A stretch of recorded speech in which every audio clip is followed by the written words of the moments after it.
Welcome to the Best Western Premier Hotel. Okay.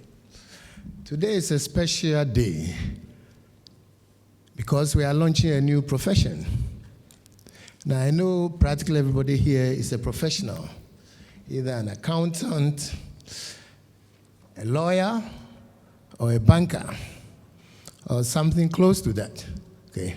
But out of these best of professions, we are creating a new one, which will be the insolvency profession. Okay. So you're going to have a long day here with us, but it's worth it. Let me assure you that all of you are being grandfathered into the new regime of professionals.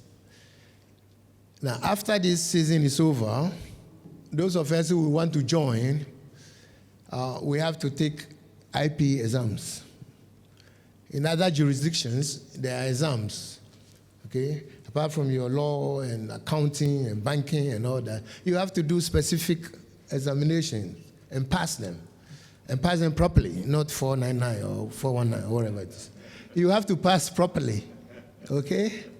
And then, after that, you have an interview to demonstrate that you do understand what the obligations of an IP is.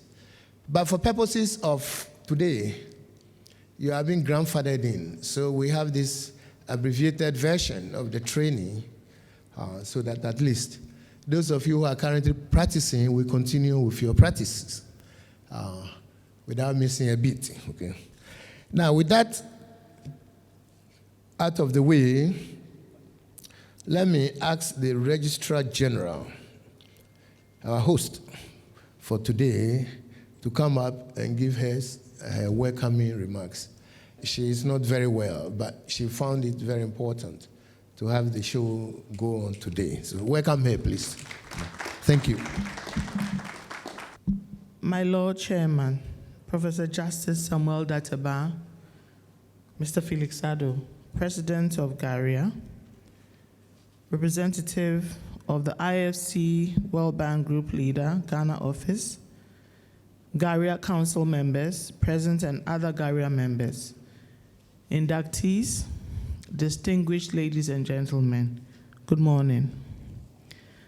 As you all know, the recent passage of our two critical business laws, the Companies Act 2019, Act 992, and the Corporate Insolvency and Restructuring Act 2019, Act 1015, and the Corporate Insolvency and Restructuring Amendment Act 2020, Act 1031, have radically changed our business regulatory framework with the introduction of international best practice and modern and enhanced the ease of doing business. Our presence here this morning is a direct outcome of the new Corporate Insolvency and Restructuring Law with the introduction of the insolvency practitioner as a regulated profession. You represent the first batch of this new professional, and so you are trailblazers in a way. My office, the Registrar General's Department, for now, but which will become the Office of the Registrar of Companies when it's hived off, with the assistance from Ghana Association of Restructuring and Insolvency Advisors, Garia, and with funding and technical support from key development partners, including International Finance Corporation, IFC, the World Bank Group, has put together this program to usher in the first batch of insolvency practitioners in Ghana. Earlier this week, that is on Monday of the 29th of November 2021, as part of our sensitization activities of the CIRA, I interacted with other regulators, such as the Securities and Exchange Commission, the National Insurance Commission, to discuss the interagency relationships common to us as regulators with regard to the rescue and winding up provisions and the need to harmonize our various laws. It was evident that interagency collaboration was necessary to promote greater efficiency in the operation and implementation of the SERA, offer a greater ability to respond to the local needs of distressed companies, address crossover problems, and to clarify and improve the role and definition of each of these agencies, especially when creditors and other claimants initiate a charge against a distressed company, amongst others. The Office of the Registrar of Companies, with support from the Ghana Association of Restructuring and Insolvency Advisors, Garia, will continue to license and train insolvency practitioners. Your abridged training this morning includes a topic on the Code of Professional Conduct and Ethics. As professionals already, you do appreciate the need for a code to guide your discharge of your responsibilities, not only to your clients, but the entire society. I entreat you to study this code and live by its tenets. As you may know, my office has been empowered to deal severely with rogue practitioners, and I'll encourage you all to support each other to avoid flouting your code, especially in the area of conflicts. Mr. Chairman, SERA regulations are in review stages. With the support of all key stakeholders, we will be able to pass this piece of legislation to enhance the work of insolvency practitioners. The board of the Office of the Registrar of Companies is yet to be constituted, and His Excellency the President of the Republic is yet to swear in the members of the board. I am trusting that before the end of this year, that activity should take place. So when the board is inaugurated, we will move steadily to ensure the self-financing, self-regulating of the Office of the Registrar of Companies as envisaged in the Companies Act and the Corporate Insolvency and Restructuring Act. And we'll move quickly to carry out the mandate, which includes the setting up of the Insolvency Services Division. So please see yourselves as the nation's distressed business rescuers, especially at this time of COVID-19 pandemic.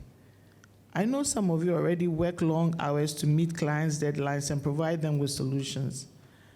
As the nation's distressed business rescuer, your mandate is even more pressing because a distressed company has serious economic implications, such as loss of jobs, depleting tax revenues, amongst others. Many health workers laid their lives to save many Ghanaians during this pandemic. Now is the time as insolvency practitioners to help restructure and bring back businesses to life. Be the insolvency practitioner. Be the nation distressed business rescuer.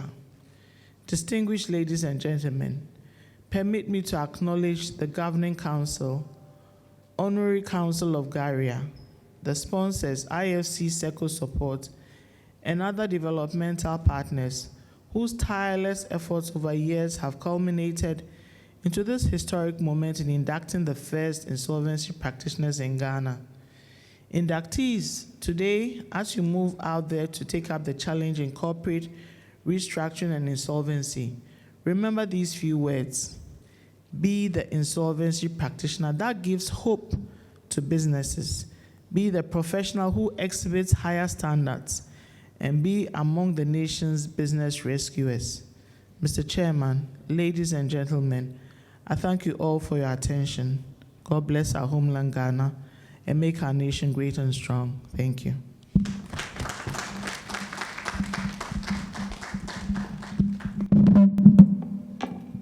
Thank you, Madam Owari. We are indeed grateful that you were able to make it here this morning to kick us into action. Thank you once again. Now, moving right along, I will invite the remarks from the IFC rep, Mr. Neustat Amatefu. Good morning. I'll just make some quick remarks because Mrs. Owari has said it all. IFC is proud and actually privileged to be associated with the creation of this new profession in Ghana. We have been supporting a reform agenda. A reform agenda is intended to improve the legal and regulatory processes in Ghana. And our support to the Registrar General is one of our flagship arrangements. We are very proud to have achieved what we have done with them so far. We are also proud to have the privilege to support a unique association called Garia. They are unique in that they represent a rescue team for businesses in this country. Hitherto, of course, the liquidation has been the practice, but now there's a new vista opened for SMEs in particular, and then the business community as a whole, for you to extend yourself or reinvent yourself when the opportunity is there. So on this occasion, I'd like to wish you all, the new inductees, the Garia and Registrar General, good deliberations, I'd say. Thank you very much.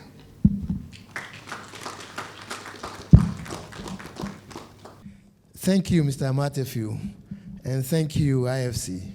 And we are expecting that you continue your support, financial and technical, in the years to come. Because without your help, and specifically the development partners in general, we won't be where we are today. We needed you to support our advocacy. Remember, Garia has been around for about 15 years. Yes. And across the journey, several different development partners have supported us to achieve where we are today. Okay. But that's the beginning. We now have to actually implement the laws and move forward. Okay. On that note, and I'm watching the time, I think we managed to claw back some of our lost time. Okay. I will take the honor to invite the first lesson presenter. This is our Lordship and Professor Chairman, Justice Samuel Kofi Dateba, and he will give us a quick overview of SIRA. Okay. My Lord.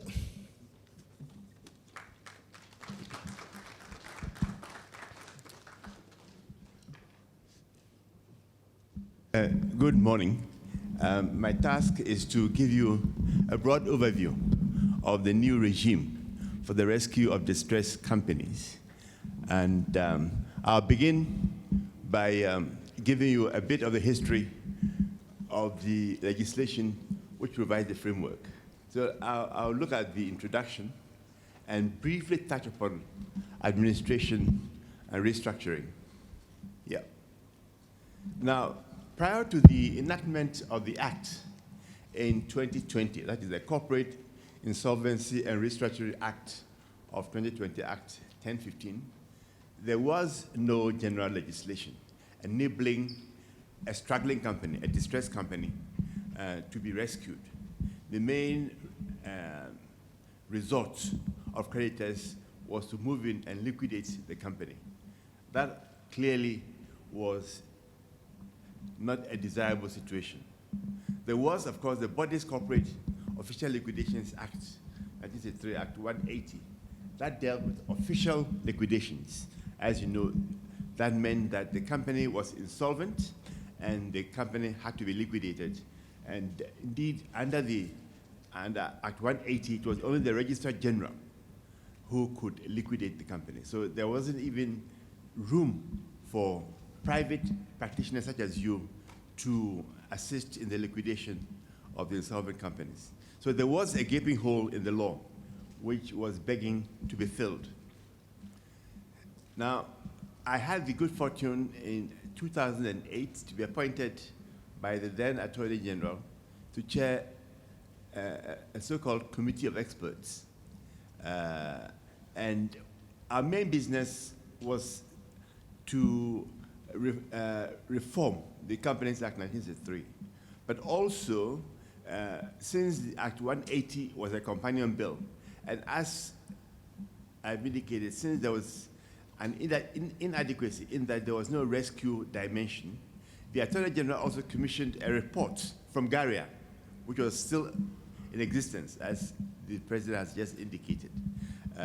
But the Attorney General appointed the Committee of Experts to be his interlocutors. In other words, Garia would present the report to us, and not to the Attorney General, because it was a fairly multifaceted committee, and the Attorney General had confidence that we'd do a good job interrogating the preparers of the Garia report. So that's how the committee came into the business of the SIRA as well. Now, Garia did interact with the Committee of Experts, and under whose guidance, therefore, its report was eventually recommended to government for implementation. Garia, in his report, relied extensively on the ancestral model law, on the IMF guidelines on insolvency, and the law and practice in many other jurisdictions, the UK, the USA, South Africa, Kenya, Nigeria, Australia, Canada, among other countries. Now, there are two basic types of rescue provisions, I would say. There's the American model, the so-called Chapter 11 of the Bankruptcy Code. You may well know that the American federal government exercises federal jurisdiction over bankruptcy. So there's a series of bankruptcy courts spread across the land, and part of their function was to enable restructuring. But their model is to give the company a breather to stop the creditors from winding up the company and allow the company to restructure itself. So there, shall we call it, there's a debtor in possession model.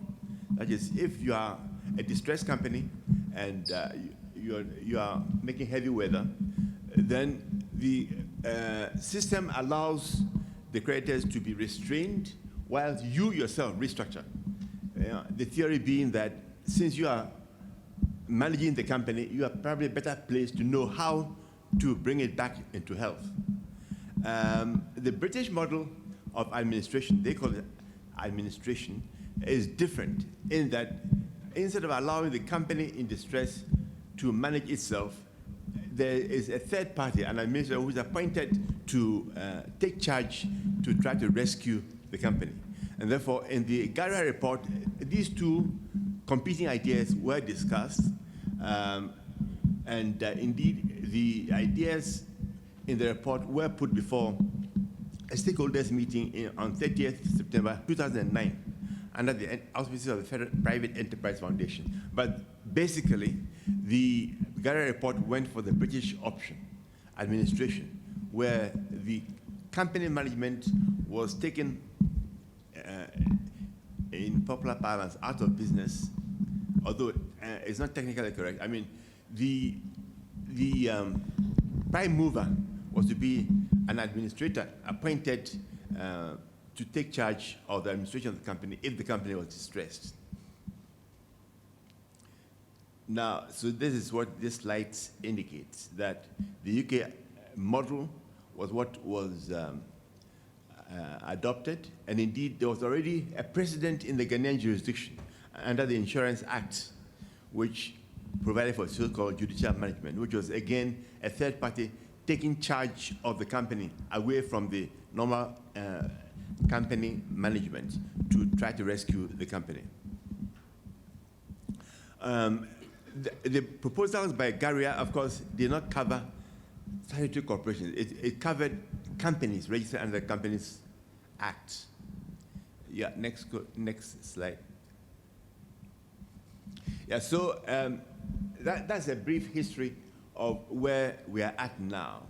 So currently, if there is a company in distress, this diagram indicates some of the options available for rescuing that company.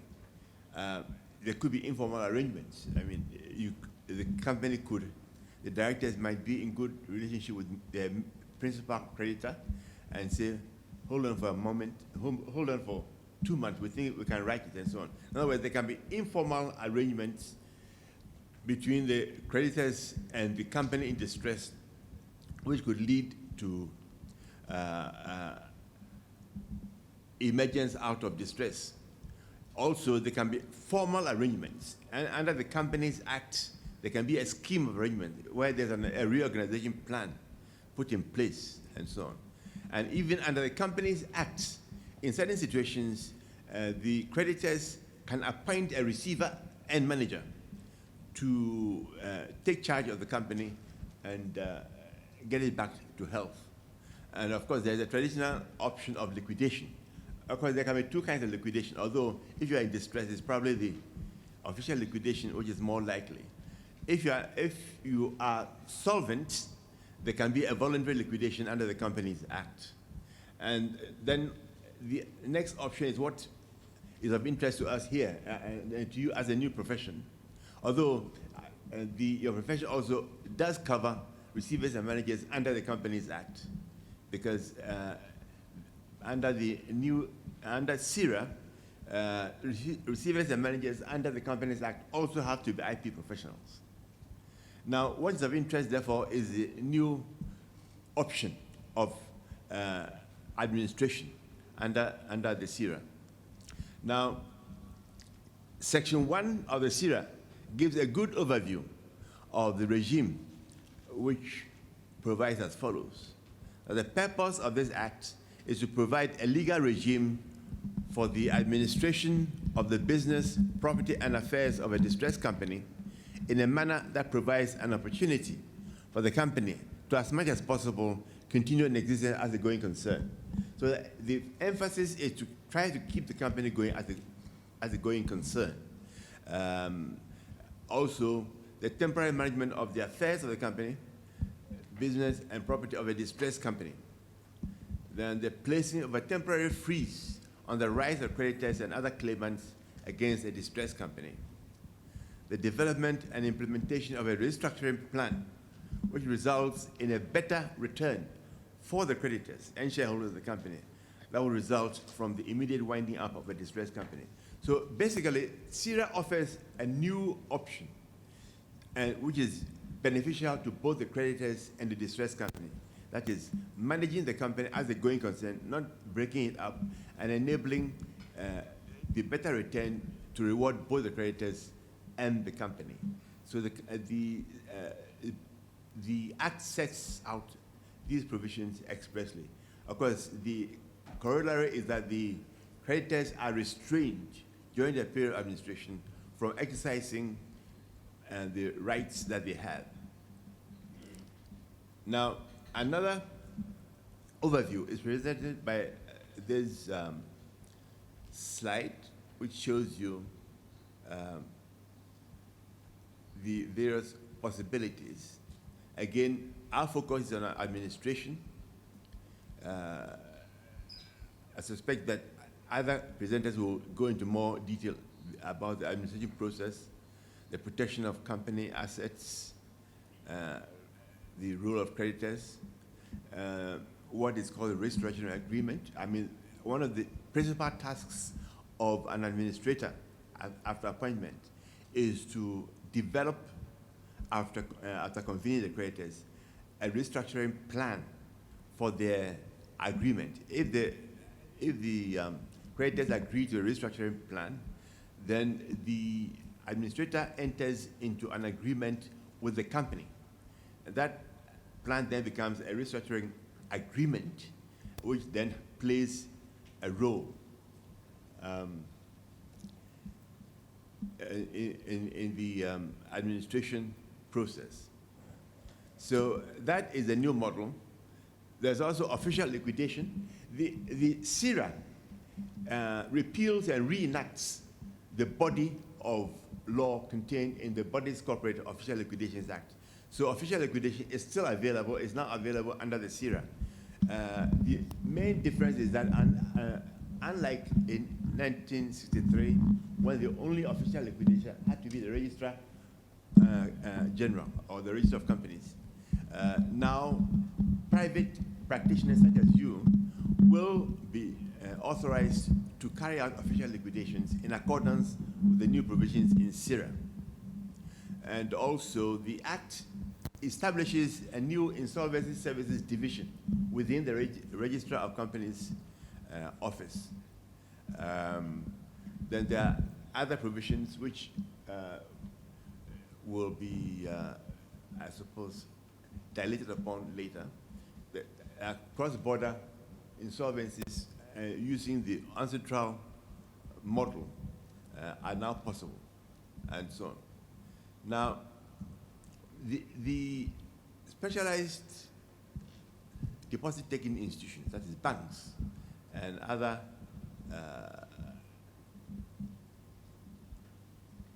bank-like organizations, are regulated under Act 930, and therefore these general provisions don't apply to them.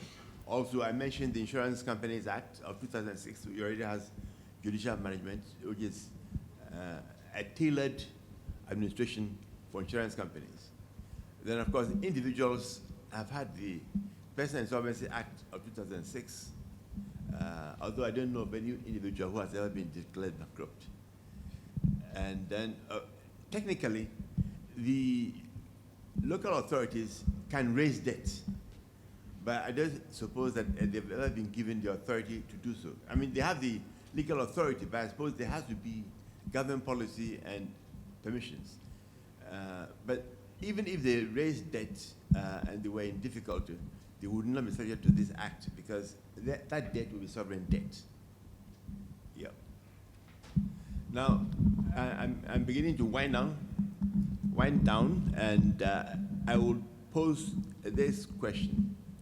Which companies go into administration? And section 1, sub 2 of the SIRA explains that there are two criteria. If the company is unable to pay the debts or credit obligations of the company, as the debts or obligations fall due, even if the total assets of the company exceed the total liability of the company, then that company is available for restructuring and administration. In other words, you may be asset rich, but cash poor. You know, you maybe have all kinds of real estate, but you don't have the liquidity to pay your debts as they fall due. In that situation, I suppose you are a prime target for administration because the proper management of your assets can release current funds to discharge your obligations. And also, the alternative trigger is that if the company has a negative net worth. So these are the two triggers which can lead to a company becoming available for rescue under the SIRA. Now, this is probably my final slide of substance. It gives you an overview of the administration process. If the administrator is appointed, there is a so-called convening period of 28 days.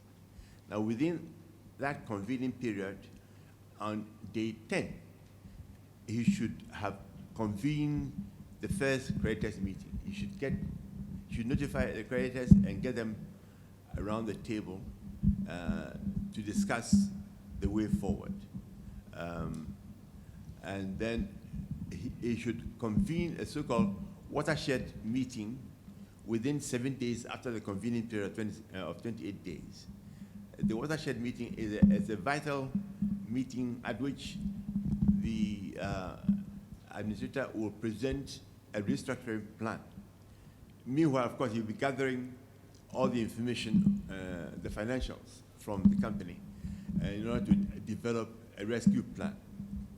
If the creditors agree to the restructuring plan, then he is to execute a restructuring agreement with the company. Now, an interesting feature of this act is that, in fact, the directors remain directors of the company. only their decision-making authority is removed and vested in the administrator.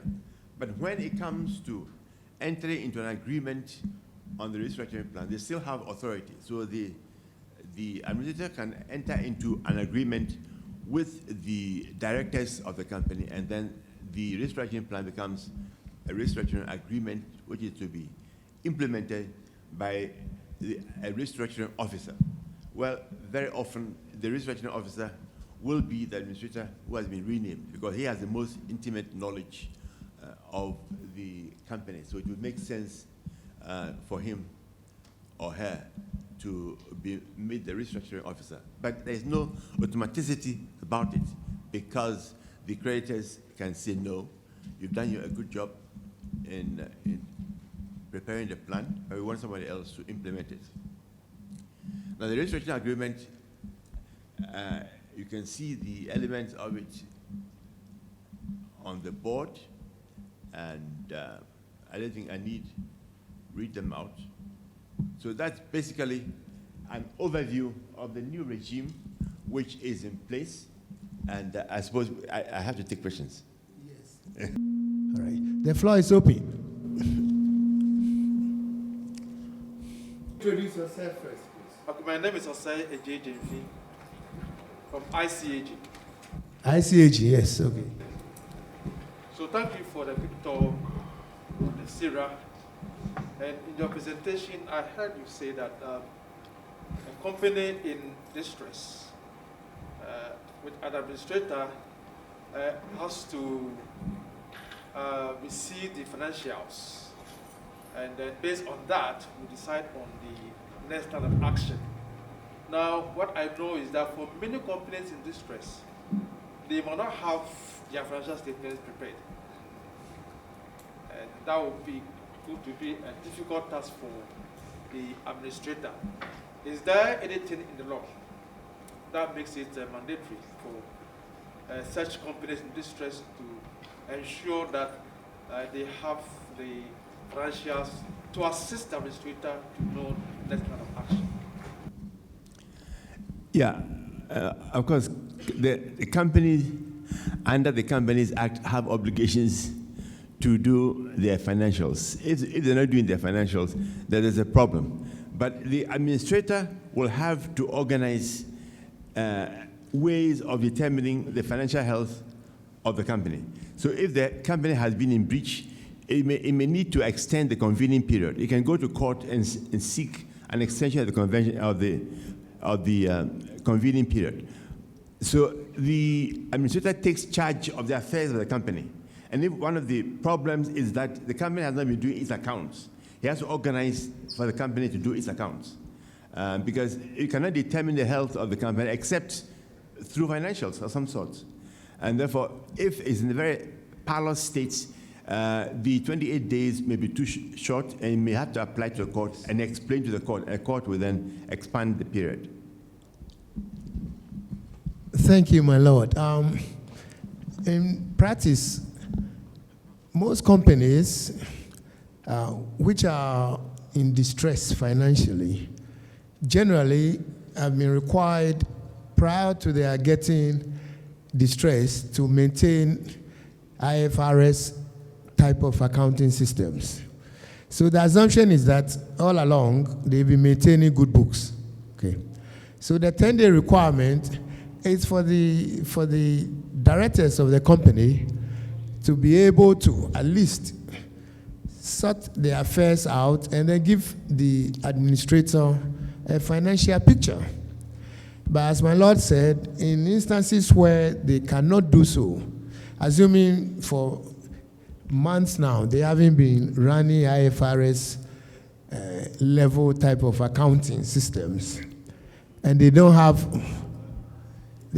systems of financial management, at least the administrator can have a snapshot looking at a statement of affairs, which may not be necessarily IFRS compliant, but it will still give the administrator some appreciation of the financial standing of the company. Okay.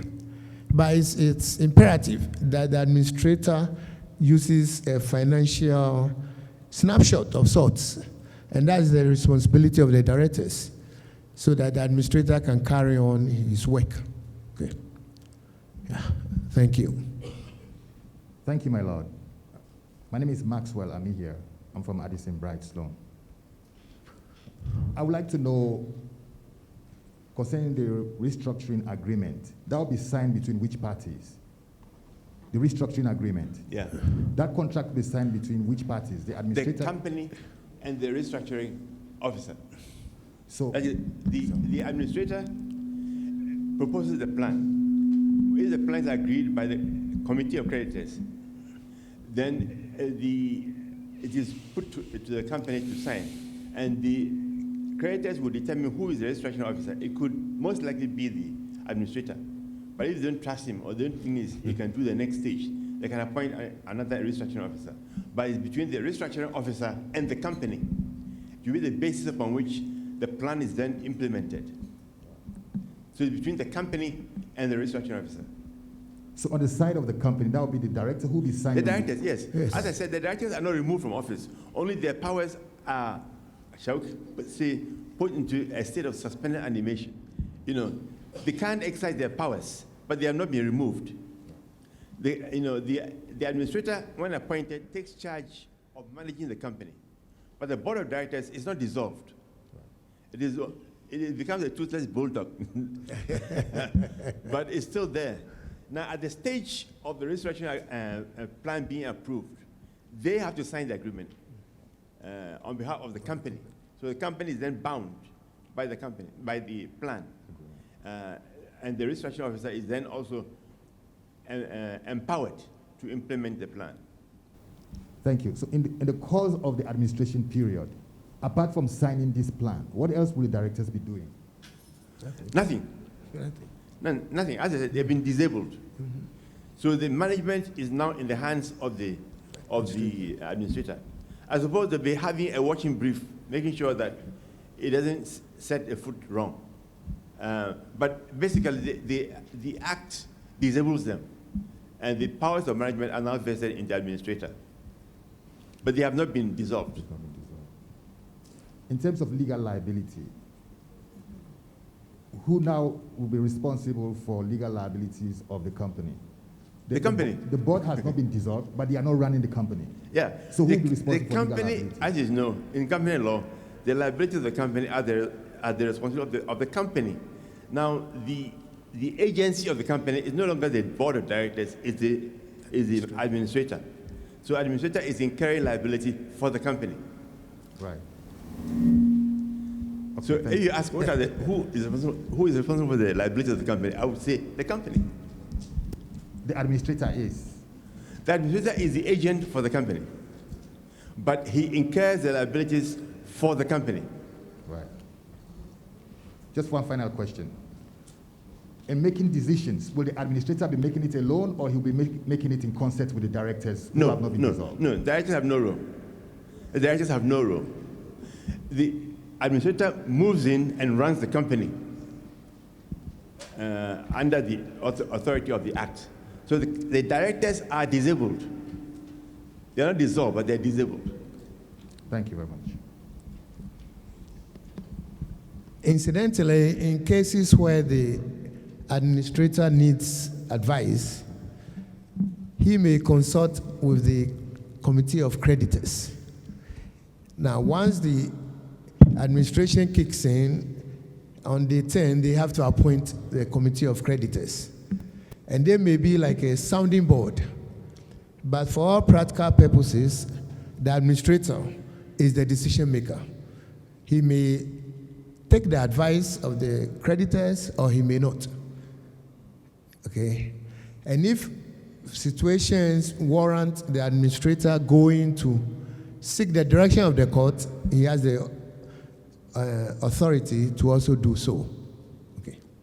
Yeah. Thank you. My name is Peter Sangodere. Now, is it possible that the directors, disabled though they are, but on the fact that they have to sign the agreement, the restructuring agreement, is it possible that they may not agree so much with the terms of that restructuring agreement as signed between the administrator and the creditors. And what happens? Or are they just compelled to sign without looking? That's a very interesting question. But I think the latter is the intendment of the act. I think once the creditors have agreed to the restructuring plan, and I suspect that although this has to be decided by the courts, that the directors will have to sign. Because I say it's interesting because they have not been part of the process of arriving at the restructuring plan. It's between the creditors and the administrator, really. And yet the act requires the company to sign the product of that consultation process. Now, it will be an interesting point of law if they went to court and said they don't like the agreement, so they won't sign. That is a novel issue for determination. Frankly, I don't think the language of the court, of the act alone can settle it. I think the wisdom of the High Court judge will have to solve that one. But at first sight, I think that they have an obligation to sign it, although they didn't participate in it. To add to what my colleague made mention, I want to find out, as new insolvency practitioners, whether there is a process of sharpening our skills by way of attachment to well-known auditing firms, PwC, because we are all aware PwC, KPMG were part of the administration process of the collapsed banks and all that. So is there a plan for that purpose to enhance the capacity of new insolvency practitioners? My Lord, if I may go first. That's a good question. I guess the law didn't quite provide for enhancing capacity through the arrangement you just mentioned. But even without the law providing for that, you can, through your institutes, arrange among yourselves. I see the senior partner of, I think, KPMG is here, and Ernst & Young is also around, okay? A couple of the big four firms are here, or they are represented. I haven't seen the PwC chaps yet. But those are arrangements you can work out among yourselves, okay? And I guess that goes for the lawyers also. You can have some hand-holding, okay? But yes, at some point, Garia, organizations like Garia, will be developing, will be doing training across, okay? But Garia, you know, is a professional association. It's not a practicing firm, okay? So that particular experience you are looking for, we get from, you obtain that from a practicing firm, okay? Yeah. I think, yeah. Sir, I was going to say that you should count yourself lucky in that, as the president was saying, you are being grandfathered into the profession. And Section 171 of the Syria Act, which says, until the establishment of the Ghana Association of Restructuring and Insolvency Advisors under an Act of Parliament, the association shall assist the register of companies to train and license existing insolvency practitioners. So you've been recognized as existing insolvency practitioners, and you are being parachuted into the profession as a transitional measure. But later on, there will have to be a proper process of entry.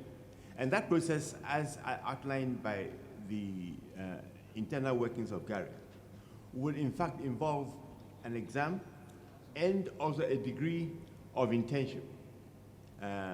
So I think what you speak about would be taken care of through the entry process post the grandfather clause. Yeah. Yeah. Thank you very much, my Lord. I think we should acknowledge the free learning we've had this morning. We've had a master take us through the SIRA overview, and we're most grateful, my Lord. Our next presenter is Madam Victoria Bright. Some of you may know her as Honorable Vicky Bright. Okay. Because at one time she was a Minister of State. Okay. Now currently she's the managing partner of Addison Bright Sloan. Okay. And she's going to take us through the Code of Ethics. I remember when I was in school, way back then, one day my professor came into class and asked the class, what makes a professional? And the responses were most interesting. At that time, a young man called Michael Jordan, who could fly with the basketball, was making the waves and making tons of monies on that. And so naturally, one of the key professions, quote unquote, of the time was the professional athletes, the sports stars, okay. It may have changed slightly because most of people still think that Messi and Leonardo and others are the professionals and not what we may describe as the old professions, i.e. lawyers, medical doctors, ministers, and accountants, bankers, and all. Okay. Anyway, one of the key attributes of a profession that's a real profession is living and abiding by a code of ethics. In addition to having a body of knowledge, studying, and going through programs, internships, or tutelage, and the like, is, of course, to abide by some tenets, some principles, value system for that particular profession. And to do us the honors this afternoon will be Madam Vicky Bright. So without further ado, let me invite Madam Vicky to come up the stage and explain to us what a true professional is. Thank you.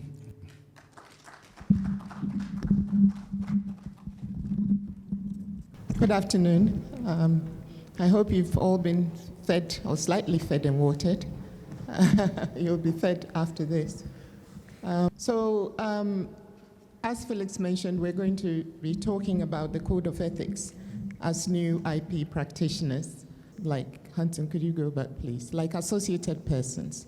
So that talks about your spouse, if you're an IP, or any of your relatives, or their spouse. It basically drills down to 3 levels of kingship. So it takes the whole conflict thing very seriously, as we'll see later on. It also talks not just about natural persons, but also legal persons or corporates, where a governing body member is themselves an IP or is related to any of the people mentioned above. So the spouses, and drilling 3 levels down again. And then the third category is a legal person controlled by an IP or any of the other people mentioned in subsection A. Court, we don't need to go through that. We all know what it is. We know what this code is. Creditor is what we all know, and debtor is the person in respect of whom the insolvency proceedings have been commenced. So this is also worth spending a little bit of time on.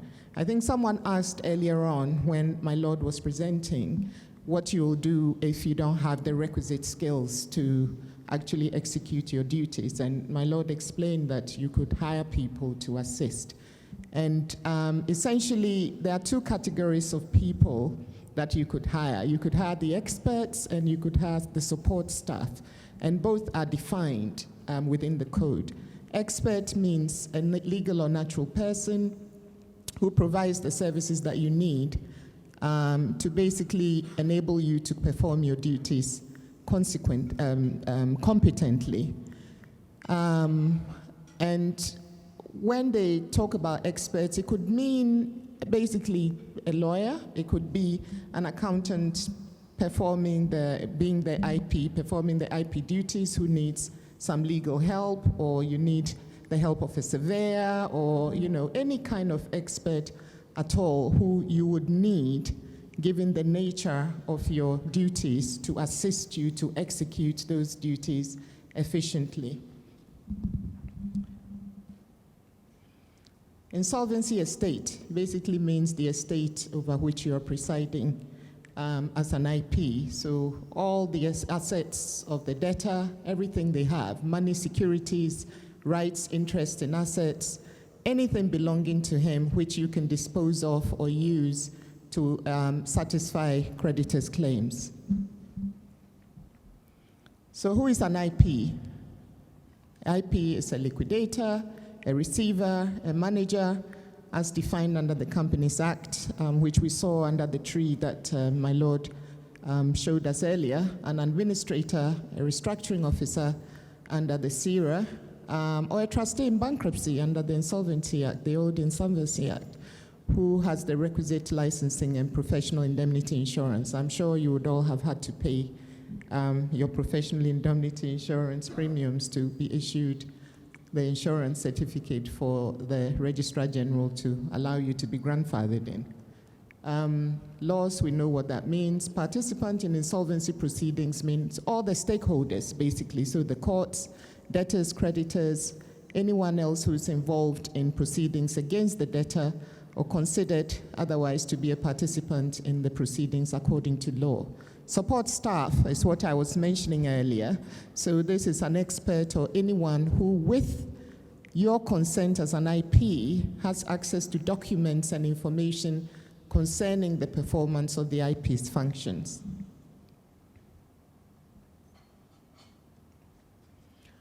Okay, so now this is just sorting out sort of conflicts in terms of the various pieces of legislation which are interrelated in this area. So the expressions are the same whether you find them in the SERA or under the Companies Act or other related legislation.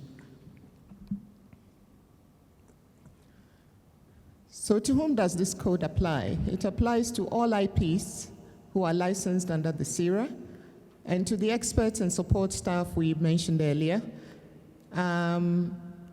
And it also says that if legislation contains rules that oblige the IP to act in a way other than prescribed under the code, the IP will follow the legislation, which is logical. I mean, it's legislation will always supersede codes of ethics. So I think that makes sense. And if you violate the code, then you may lose your license as an IP. So these are basically the essential requirements of being an IP, and the code actually goes into quite a lot of detail under each of these 5 headings: professionalism, independence and objectivity, confidentiality, integrity, and practice management. So we'll look through them one by one. Professionalism. So it is your duty as an IP to use best efforts, not reasonable, but best efforts to acquire the knowledge and skills that you need to execute your role as an IP. It is important to comply with all relevant laws, regulations, guidelines, or directives, and also to avoid conduct that might discredit the profession. It's important to be courteous and show consideration towards everyone with whom you come into contact when discharging obligations. So these are, I guess as professionals, we are used to some of these things already under our own professional codes of ethics. Independence and objectivity, the IP shall demonstrate independence from conflict of interest situations and vested interests, whether of an economic, familial, or other nature that may affect the performance of the IP's duties. So it's very wide. So anything that even smells like this is going to affect your duties as an IP, you have to run away from, essentially. And an IP cannot engage in any business or occupation that would jeopardize the IP subjectivity or independence with respect to the insolvency proceedings. Again, an IP is not allowed to accept any gifts or other remuneration or gratuity or anything, privileges, values, benefits of any kind that will affect your judgment and the performance of your duties as an IP. Thank you, Madam. We still have questions. Okay. Yes, and comments. Okay. So the floor is open for questions and comments. Yes, this is Samuel Apia. Sorry. I want to find out, the Act makes mention of engagement of a maximum of 3 IPs. Under what circumstance would a limited or a distressed company decide to engage more than 1 IPs? Because I see the Code of Ethics makes mention of only 1, but the provision or the Act makes mention of 3 IPs, maximum 3 IPs. So is there a guideline or what creates the need for 3 IPs to be engaged at a time? Secondly, I don't know whether this is the right platform or it would come under practice management. Regarding remuneration, is there a guideline for remuneration or static, or is negotiable, where the IP can come up with any amounts and all that? Now, the Act does reference 1 or 3 appointed IPs. Okay. 1 is the traditional one.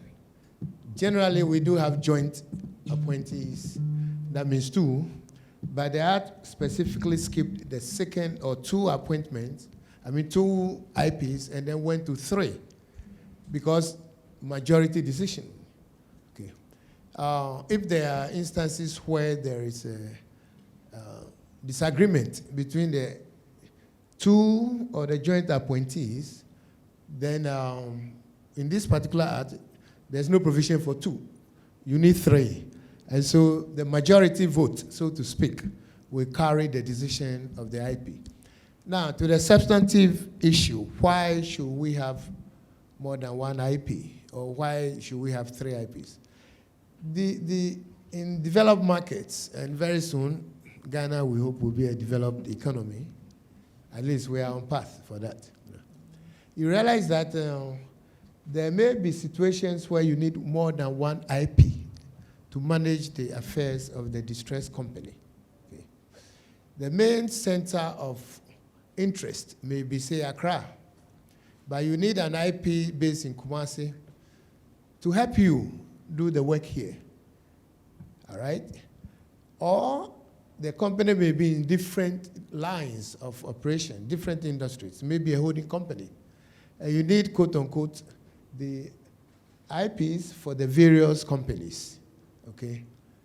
Even though the holding company, you may be the number 1, the appointed IP to run the whole company.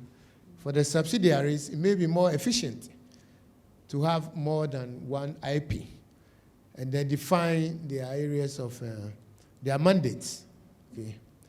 Now, when we have cross-border situations, it becomes even more pronounced to have more than 1 IP. Okay. Under our law, we have 1 or 3. Okay. So in this instance, if these days we're getting very regional in our operations in Ghana. So you may have another company in Nigeria or another in Liberia. Now, under the Ghana law, you can appoint up to 3, okay? So you may be empowered to appoint up to 3, assuming Liberia and Nigeria are members of the cross-border UNCITRAL insolvency rules. If they've signed up for that, okay, then the persons you appoint, by definition, recognize and they have to comply with the Ghana law. Now, if they haven't signed up for the cross-border provisions we have in Ghana, then you are appointing an IP independently out there. Okay, so you, the Ghanaian IP, you have to go through the court processes of whatever jurisdiction and then appoint another IP. Okay. What the law says is that in such instances, yes, you can still appoint somebody. You can appoint up to 3. So it's the practicality of the nature of businesses these days. Okay? That's why we have the 3 and 1. And we don't have the 2, because we don't want to have parity in disagreements when the IP's work needs to go on. Remember, the company is distressed, and as much as possible, you don't want deadlocks in decision making, because every day you can't add, it means every day value is lost to the creditors and the other stakeholder groups. I hope it's been useful. Yeah. Okay. Thank you. In terms of the second, sorry, are you okay? Yes, okay. In terms of the remuneration, the code talks about best practice, and also talks about basically weighing, what you are actually doing, looking at the circumstances that you're in against what you're charging to see whether it's actually justified or not. So I think there's a degree of discretion, and this is why they keep talking about professionalism and doing things in a certain way and integrity and all the rest of it. So I think you just have to look at what the best practices, industry best practices, and then also looking at the particular circumstances to see whether the figures you are mentioning justify the work that is ahead of you. Now, if I may add to that, the Registrar General is supposed to also come up with guidelines, broad guidelines, which will be the framework, so to speak, for remuneration. Clarify, yeah. But the code, CIRA, specifically says that you negotiate with the creditors group, the committee of creditors, okay, on such appointments. Since they are the ones going to... They pay you. They are the ones going to pay you. The monies will come out of their lot. Yeah. So in doing the negotiations, you just have to take all these things into consideration. But as I said before, the Registrar General is coming up with, all these regulations. So some of these gray areas, like the one we looked at earlier, will hopefully be clearer when the regulations come out. I think we'll probably need to do another session on the regulations when they come out. Yeah. Yes. Yeah. All right. Thank you once again, Madam Bright. You're welcome. Thank you. Thank you very much. Can we give her a round of applause?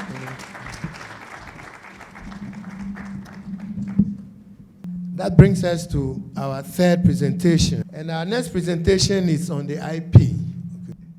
The IP is a central player in the various stakeholder play.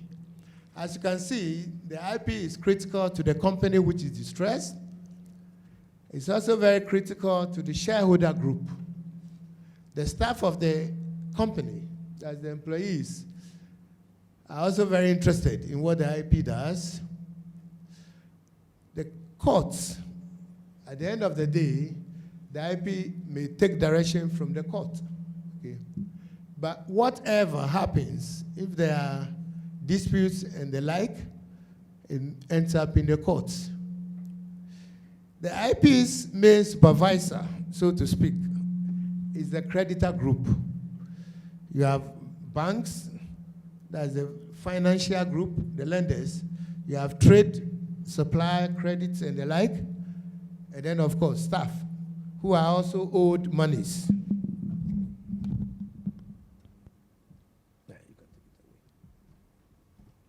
Staff who are also owed monies, okay? And the center of all this is the IP. So the IP has to balance, under the law, it has to balance the needs, specifically the creditors, the staff, and the company. That's what the law emphasizes. But these are all the forces influencing the work of the IP. Okay.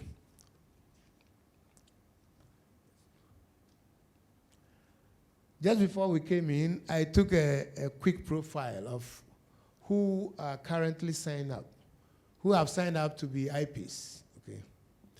Today, we have only about 60 of you here. You are the first batch. Okay.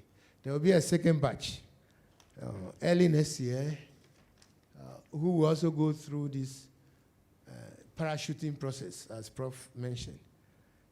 But this is the shortened, fast-track processing, so to speak, of new IPs. Okay. Now, most of us are accountants. About half are accountants. 28 are lawyers. Okay. And then 11 are bankers. Okay.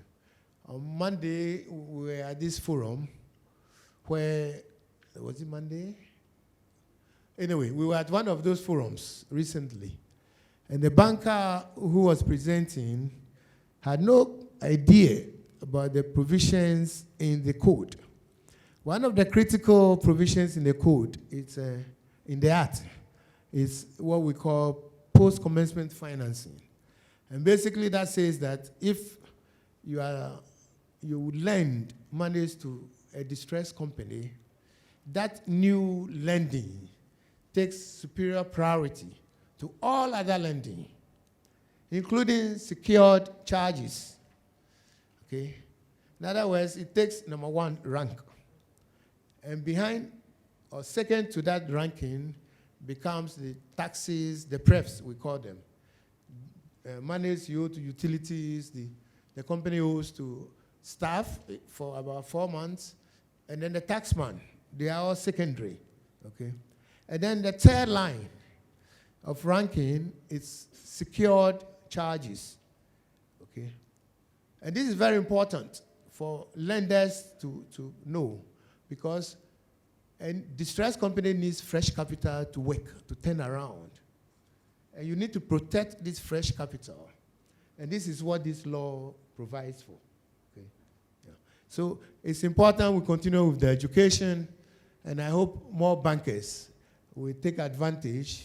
But currently in Ghana, most bankers are happy with their current banking, which is lending lots of monies to short-term traders, or putting their monies in T-bills or Ghana government bonds, you know, because it's safer and the returns are very high. Anyway,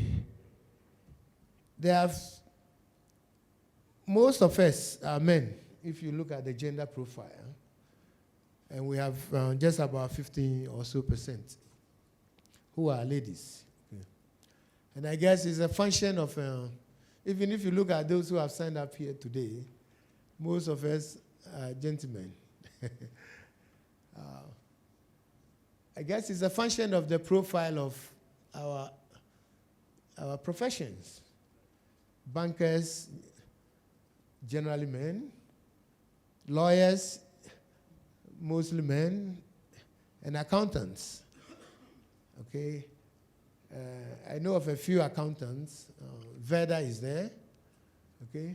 But mostly, ladies don't go into the accounting profession, and we need to change that, because that's a good way of getting to the CEO suite, you know. All right. Okay. Now, many of you have heard of Directive 3 from the Registrar of Companies, which gives the processes as to how you become an IP. Okay. First and foremost, you have to submit your copies of your certificates and licenses, evidencing your good standing with your profession. Okay. So you may have had your certification, initial certification, about 20 or 30 years ago, as some of us did, but you need to have your current license, which indicates that you are currently a member in good standing in your profession. That's the first port of call. Okay. And the reason is obvious. 30 years ago, knowledge in either the law or the accounting or the banking profession is very, very dated in today's world. Okay. But if you are current in your licensing standing, that at least presumes that you are continuing with your professional education training. And so you are a little bit with the current thinking and knowledge in your field. You also have to submit a CV which shows projects you have undertaken in restructuring and insolvencies of companies. Okay. Now, it gets tricky here because this is when the new law just came into effect last year. So, technically speaking, under the Ghana law, there's practically zero restructure or insolvency. But under the old law, there was a lot of liquidations, both private and involuntary, official liquidation, okay? So those also count towards the qualification, okay? But of course, if you've had a chance to work outside Ghana and you've done actual restructuring, that also is accepted, okay? Now, any other relevant qualification and academic certificates, okay? There are a lot of certifications which are not quite relevant to what we're trying to do. You can see that the law narrowed the area of professional certification to 3, counting banking and law. Okay? There are several other qualifications out there which you may have taken but may not be directly applicable to us. Now, currently, there is one professional designation. This is the Chartered Institute of Administrators and Secretaries, right? Which the board, the Garia Council, has been mentioned that we need to consider that to be part of the entry route, okay? Because that gives some ideas of you all being associated with companies and all, okay? But as of now, only those 3, okay? Now, you need to have professional indemnity insurance, evidence of that, okay? If you are, and it has to be reasonable relative to the assignment, your mandate. We realize that a lot of people come in with, say, 10,000 CD insurance, professional liability indemnity. Now, if you are taking on a mandate, which is going to be like a few hundreds of thousands of CDs, obviously your 10,000 indemnity will not be reasonable, okay? All right, so the administrator, the registrar rather, the regulator will be coming out with policies and guidelines on the relativity of your insurance vis-a-vis the mandate you take on, okay?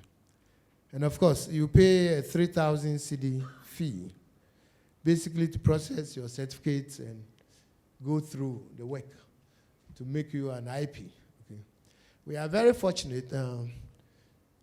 Is Mr. Sogo still in the house? The IFC lead, Hamidou, are you here? Give me a wave. All right. He was in for some time.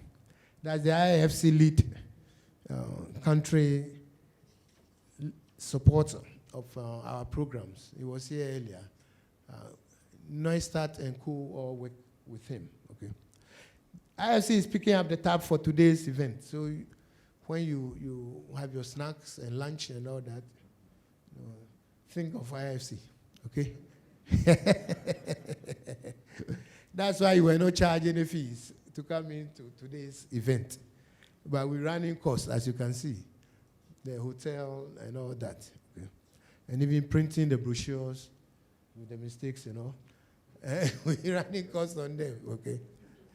All right. Very good. This is what happens. The Registrar General's Office receives and reviews the documentation, okay, for completeness, and then forwards them to Garia for review. Okay.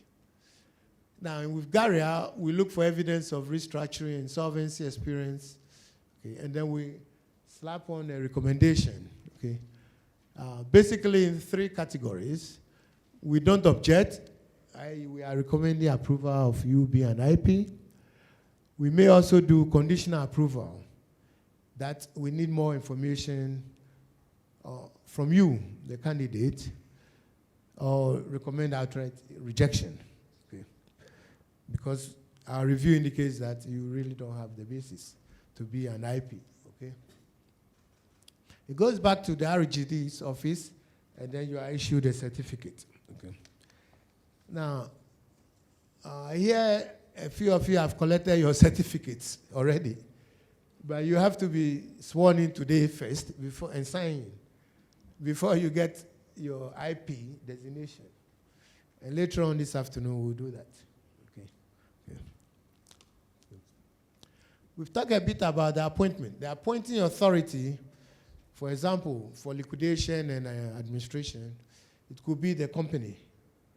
All right? For appointing the administrator, the company needs to have a simple resolution, i.e. the board. We just say that majority of the board, simple majority, can appoint an administrator. Okay?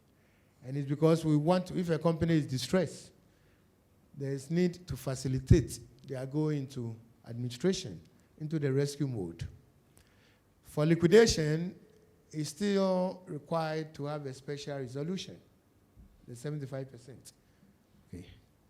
Now, so in addition to the company, in instances, the creditors can apply to the court and put you in liquidation. I mean, in both liquidation and administration, okay? But they have to go through the court, okay? The registrar can, as part of public policy, can also apply through the courts if it finds that you are not doing what you're supposed to do as a company. And then the court itself, okay? But it will be based upon a public interest, okay? So all these are routes to appointing an IP to take on the requirements of an insolvency practitioner for a company. Okay. Now, depending upon the nature, the particular role you're supposed to play, it may come from the individual. An individual like me, if I'm bankrupt, under the individual insolvency law, should be able to apply through the courts to be declared bankrupt. Okay? It may come from my creditors. They may want to have me declared bankrupt. Okay? So you have several routes to get to the appointment. Okay? Now the qualifications, we talked a bit about it. So I won't bore you anymore on that. Okay? The remuneration, we've also talked about it. And we'll keep streamlining that, okay? I remember during my liquidator days, we used the lawyer's guide. And generally, the best practice was about 10% of gross assets you realized. That was then. I understand that there's been some positive movements to ensure that liquidators are paid well, and now the range is about 10 to 15%, still on gross, okay? So the field is not doing too badly as a professional, you know. Of course, you won't be as remunerated as Messi or Ronaldo. That's a very different profession altogether, so, you know, yeah, okay. As I said earlier, the registrar of companies will be issuing guidelines so that all of us will know that this is the framework, okay? At the end of the day, it's pure demand and supply. In an open market situation, what you are able to negotiate with your client, okay, within reason, okay? Okay, I missed the supervision, okay? The supervising authority generally also comes in with who did the appointing, okay? If you are appointed by the courts, needless to say, you report to the courts. If you are appointed by the company, you will still report to the creditors. Most instances, is the creditors who does the appointing, okay? Even if the company appoints you, you end up reporting to the creditors because it's their monies which are at risk. Okay. You also, by law, report to the Registrar of Companies every 6 months or so. You have to file proper reports, which includes financial and then the other operations, business affairs, to the Registrar of Companies. By the way, one interesting feature in the law is that within 21 days, and I believe Prof showed it on his chart, the IP has to do an investigative report. It doesn't have to be conclusive, but the IP has to come up with a report which says that this is why the company is in a distressed position. And that is necessary to protect the creditors. Okay? Why is the company distressed? All right? The company may be distressed because of COVID. But COVID is an occurrence which happens once every 100 years or something like that. So it's not the normal. Okay? The real practical business challenges we face: forex depreciation, if your imports come from outside, and city depreciation, they go hand in hand. Power, utilities. Many of our manufacturing concerns have had very, very difficult times because of the power cost. Okay. The market itself, when people don't have money, they cannot patronize your goods. All right. Now, these are genuine business challenges. But there's also a whole set of challenges on the side.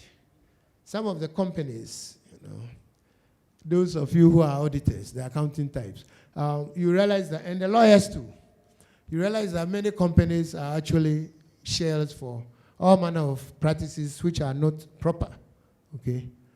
And the directors abuse that opportunity, okay? They go from bank to bank borrowing money, knowing very well that they cannot pay back, but they sign all the paperwork, and in many instances, they give you whatever audit reports you want to see. Sometimes, of course, it's in connivance with our officers, but there are genuine, there are rogue directors out there. Okay.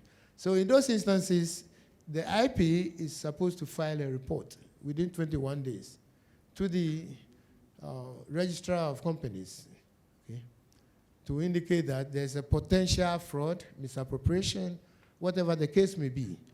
And so we need to do further investigation. In some instances, the investigation may collaborate with national security, depending upon the nature of it. But once the report is made to the Registrar of Companies, Registrar of Companies, her next port of call is the Attorney General's office. If the case is significant, if the seriousness is that bad, it goes straight to national security and all. Okay, so all those elements are there to make sure that you don't abuse the system. Okay, all right. The regulations, we talked about it. And then the sanctions. This morning, Madam Owari indicated to us that if you play the truant, the law gives us sufficient powers to sanction you, and she will crack the whip. Because we all know what we went through. Okay, the company's law framers, okay, took a very serious view of the lack of good corporate governance in our laws, which at that time had impacted drastically on the banks and other places. We're still paying for those shortfalls. Last we counted, it's over 15 billion cedis, okay, between government bailout, between actual monies people have lost, deposits which have gone bad, investments in fund management accounts which have also gone south. Okay, a lot of monies have been lost. Okay, and we don't want rogue directors anymore to be playing. Okay, because you have a public trust, you have a fiduciary responsibility when you take on a position as a director. In the same vein, as an IP, you have those fiduciary responsibilities too. Okay? And that's why the sanctions are very draconian. You can go to court, you can go to jail for between 2 to 5 years. You will be forced to pay financial penalties. In some instances, it will be both. Okay. If you act as an IP or you carry yourself as an IP without a proper certification. So it's so important that you all today will be certified properly so that you can carry and practice on this new profession as insolvency practitioners. Okay. All right, that's my take on the IP field. And again, it's just a broad highlight of some of the key issues. So let's take some questions and then we can all break for lunch. I think we've been very good students, you know. Well, during the snack break, there was a bit of a conversation, and I think the presentation you've just done dovetails into it. And the issue is that we are training ourselves into a new profession, so to speak. But the market area, that will even give us opportunity to practice what we are learning, is still like a greenfield. So I'll put a scenario in place, and then you'll probably help me how to go about it. So come this evening, I walk out of here with a big badge, IP practitioner. What will be my first... I think it's a question everybody is interested in. How do I even get my first couple of clients to be able to practice? What is in place between Garia and then Registrar General? Because, so to speak, Registrar General knows who are in distress and who need rescue packages. How do I get some of these companies assigned to me and then take up my profession? All right, that's a good question. Now, auditors and are supposed to report when companies are in distressed positions to the Register of Companies in their normal performance of the audit. Okay. So yes, to a large extent, the status of distressed companies is known to the Register of Companies. Okay. Now, most auditors, in many instances, report on their end-of-year statements that the company is a going concern. Okay. So, therein lies the first challenge. The audit report will give the company a clean bill of health when the company directors and the auditors themselves know that the company is not really standing firm on its feet. Okay.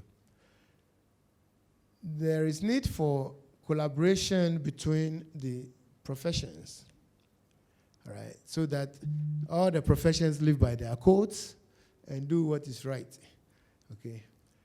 The companies which are distressed, generally, and we've got many instances where calls have come in, okay, directly to Garia. And we've referred the companies to, we normally give about 3 or so, depending upon what the nature of the challenge is. We referred at least 3 companies to the distressed company which calls in. Okay. Going forward, that will be more pronounced, I guess. But our biggest challenge overall is that many people don't know about this law. The sensitization has to take place. We need to educate not only the company directors, we need to educate the company shareholders, we need to educate the bankers that this facility should be made available to distressed companies. We need to educate our courts. We need to educate our regulators. So education is a critical challenge now. Okay. Now, during the height of the COVID, Garia, for example, had to cancel a lot of these engagements. We've gone into a hybrid mode or virtual, as the case may be, but we're trying to get the message out there, all right? And so we all have to collectively educate the public, educate our stakeholder group to ensure that they know about this new regime, and people should take advantage of. That's deserving companies and not rogue directors, you know. Okay. So yeah, to your question, the long-winded answer I've given you basically is that we need to educate the public so that they will be aware of what is available, and then when they give us SOS calls, we can refer them to IPs like you.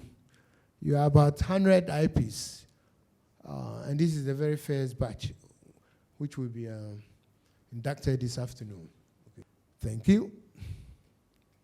So the next session will be given by a favorite friend whom I call Senior Felix, okay, and one of your own, Mr. Felix Intrakwa, who has been in practice for several years and is also been in the classroom for several years. And so he knows the challenges of the practice, the practitioner, and the academician, what works and what doesn't work. He's going to take us through how best the IP can avoid those pitfalls in practice management. And so without any further ado, let's all welcome Felix Intrakwa to take us through the last section. Thank you very much. Good afternoon. The truth of the matter is that most of what I'm going to say has already been said by the previous speakers. You have qualified as an insolvency practitioner. What must you do? The problem you have is that first, you are a lawyer. You are an accountant. You are a banker. You are all governed by rules already. Some standards have already been set. And you have decided to go beyond your professional training as a lawyer, accountant, or banker to take on additional professional responsibility. That is how you should see yourself. So it is not a joke, ladies and gentlemen. In this area, you are dealing with business. You are dealing with money. And there are people who can cause damage when they see that what you are doing doesn't go their way. So you have to be extra careful.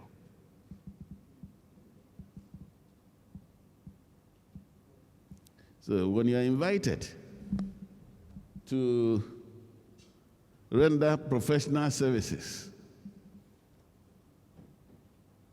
it is not a matter of immediately commencing the work. First step, you know already, conflict check.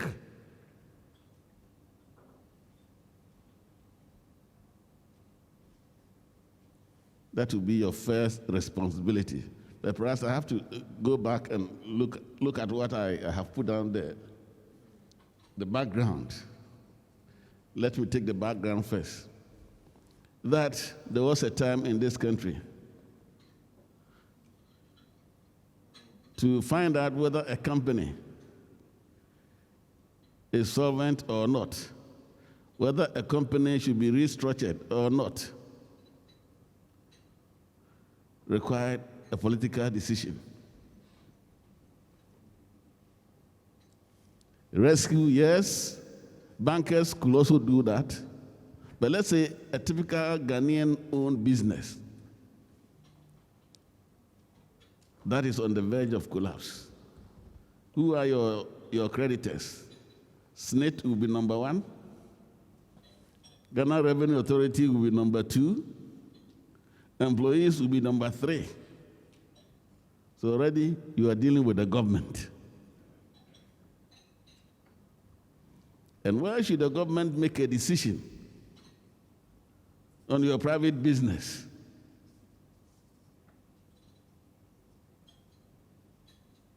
Some companies were saved from that because government decided to give them time to organize themselves. Others too did not succeed, irrespective of the measures they took. In some cases, it appeared to be a rescue mission. It ended up in destruction mission. The very institutions that surrounded the company in the attempt to save it are the ones who destroyed it.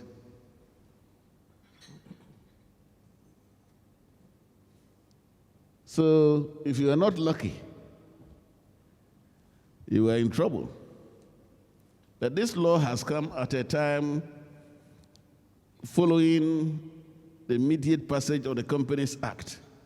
So that's why I say it is timely, even though it is a bit late as a country. It is timely in the sense that it did not take long for it to come after the Companies Act. So the two can be looked at together.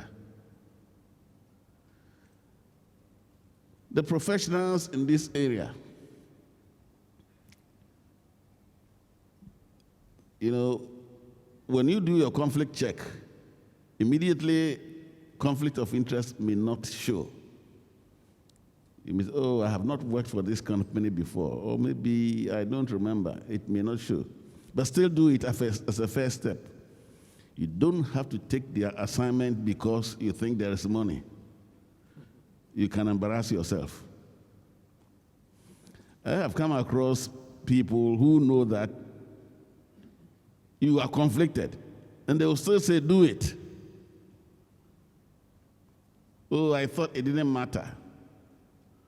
And these are the very people who complain when things don't go their way. So the first step, conflict check before you make any decision as to whether you do it or not. Your position, your role in that whole transaction must be documented. Have you been appointed or you have not been appointed? On what basis? Have you agreed on fees? If it is, say, private liquidation, at the time of the appointment of a liquidator, the members may also agree on the fee. They will ask you to quote a fee. So they invite quotations from, say, 2, 3 potential liquidators, and they will decide. Some people may go by the way of, say, hourly rate. You are in trouble because so many people in the country don't want to hear of hourly rate. If you choose a percentage, some will say, no, we want a fixed fee.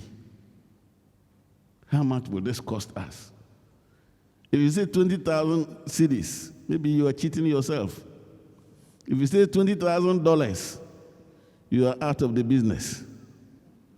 So what must you do? Your experience will count. Again, your own professional work. How do you do it? All of you are professionals. So how do you do your professional work in the first place? That may come into play. But certainly agree on the fee and the terms before you take a step. In agreeing on the fee, you have to also take account the fact that you don't work alone. I've seen professionals quoting fees and forgetting that they have workers below them. They use paper and photocopiers. So take account of the cost involved and quote a fee.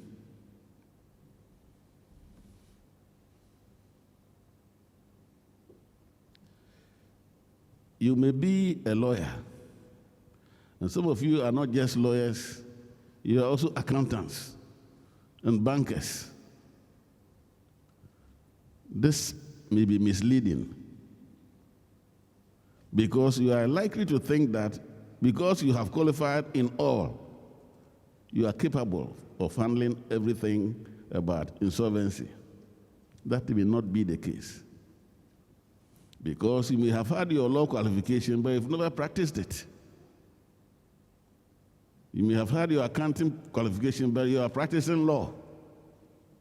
Or you may have your banking qualification, but you've never even worked for the bank. So it may mean that you require the services of others. This area of practice is interdisciplinary or multidisciplinary. So don't take everything upon yourself. When some aspect of the work requires an experienced accountant, and you don't have that exposure, why would you not get another person to support you? If it is law, and your law is in your certificate, why don't you, get somebody with experience in that area of the law to work with you? Because the outcome of of the work may give you more work, instead of you taking it and messing up eventually. So what is the point here? You may engage some advisors, consultants, or agents who will support you in the way you go about the work. It may be neater than you taking up that responsibility of doing everything by yourself because you don't want to share the money with anybody.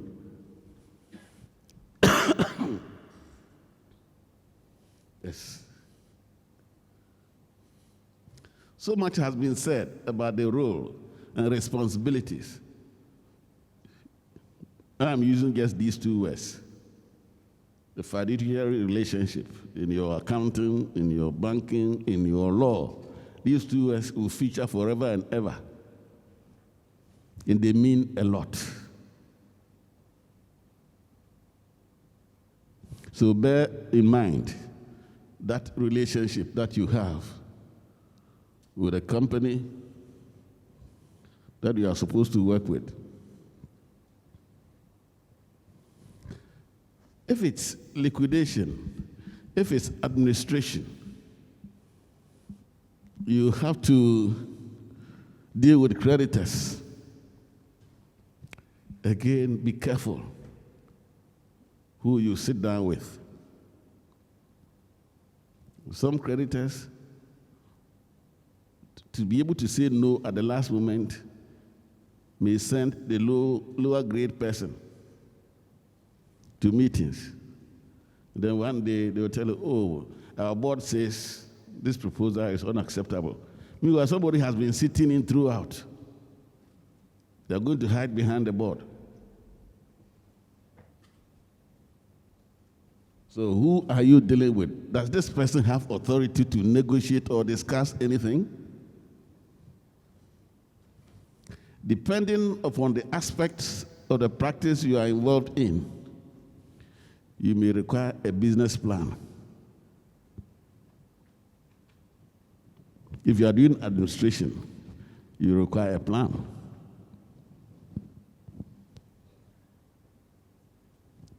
You may have to budget. Just how do you arrive at how much you are charging if you don't budget? What goes into your costing?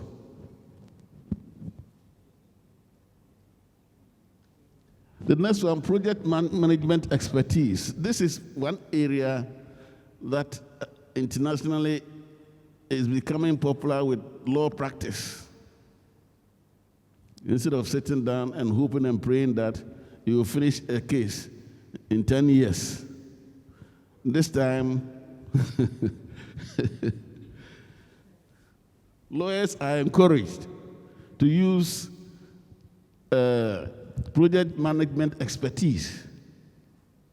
You plan how you want to do this work, what time you want to spend on it, who is responsible for what, and you go along with everybody's role. You have marked it.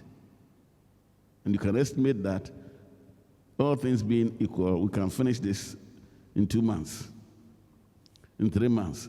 And that will even help you in deciding how much you are going to charge.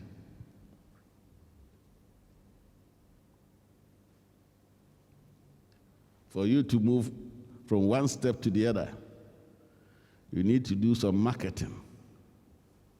I did not say advertising. And I also don't mean touting.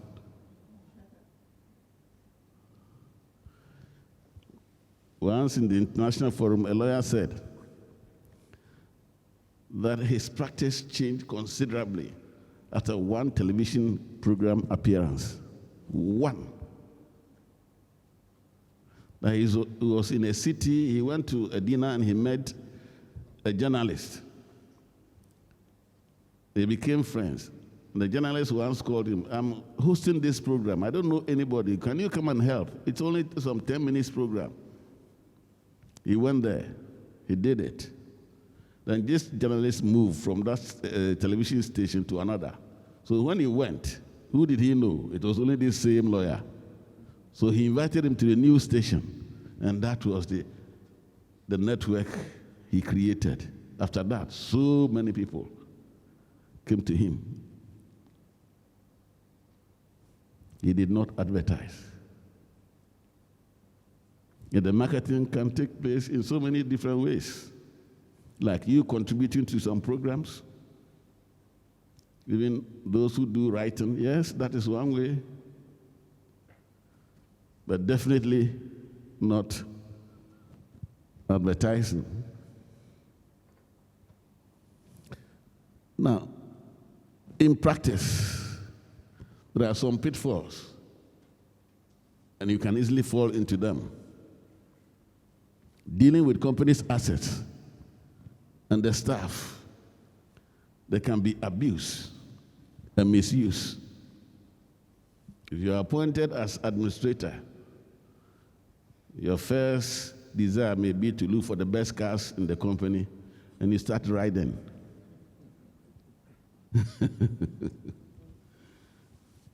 Some workers will not be happy with you.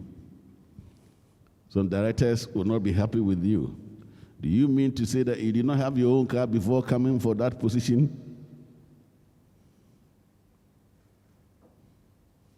If you are not lucky,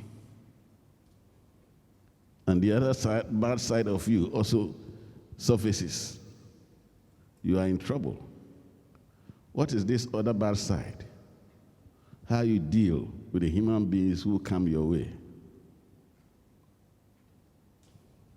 A few years back, a liquidator made his mark.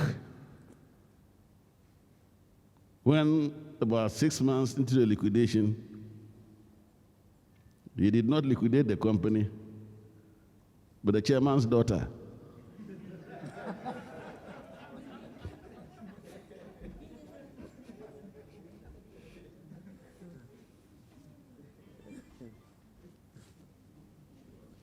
What has the chairman's daughter got to do with you?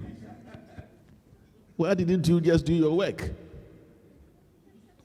So a new company in the form of a human being also came up.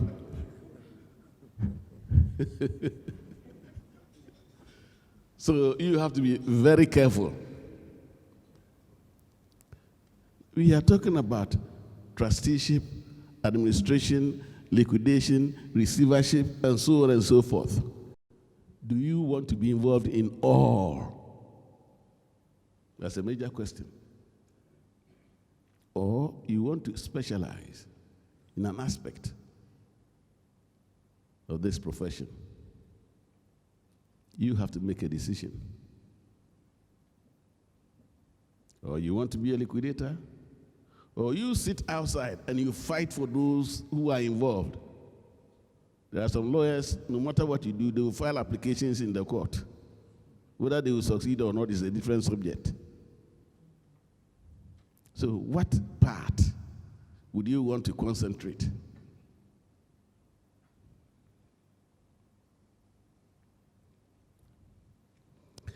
If you have to meet any conditions apart from your registration, please go ahead and do it. Because it will come up one day or the other. If it is a question of liquidation, would you want to start at the company's registry, or you want to start from the court? Because either can be done. You may say the court procedure is long, and you go for the registrar's office. If somebody is not happy, you end up in the court. And so the court procedure, after all, may not be that long. So you have to make a decision how you handle that. Now, during administration, liquidation, some human beings, some people will come to you if you are the administrator, if you are the liquidator, and even if you are the lawyer for one party, with suggestions. Oh, my brother is the owner of the company in liquidation, and I have come to see you to see what you can do. Or somebody comes ostensibly to do a professional job. For me, I buy debts. This company owes $20 million, and I'm prepared to give you $5 million cash. So you stop that and give the company to me. Some of these people are double agents. So you have to be on the lookout. They arrange with you. As if they are helping you, you are likely to be asked to pay money. Meanwhile, the other side too has been asked to pay money. And both of you, or both parties, may end up not getting anything. You see that a crook has succeeded.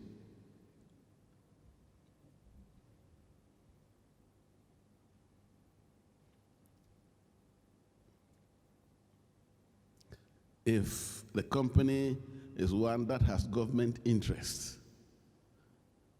you have to be extra careful. You may even be dealing with the wrong ministry or agency. If a company is owned by a statutory authority, under which particular ministry does this company fall? You may not know, and you'll be writing letters. So you have to do your homework properly.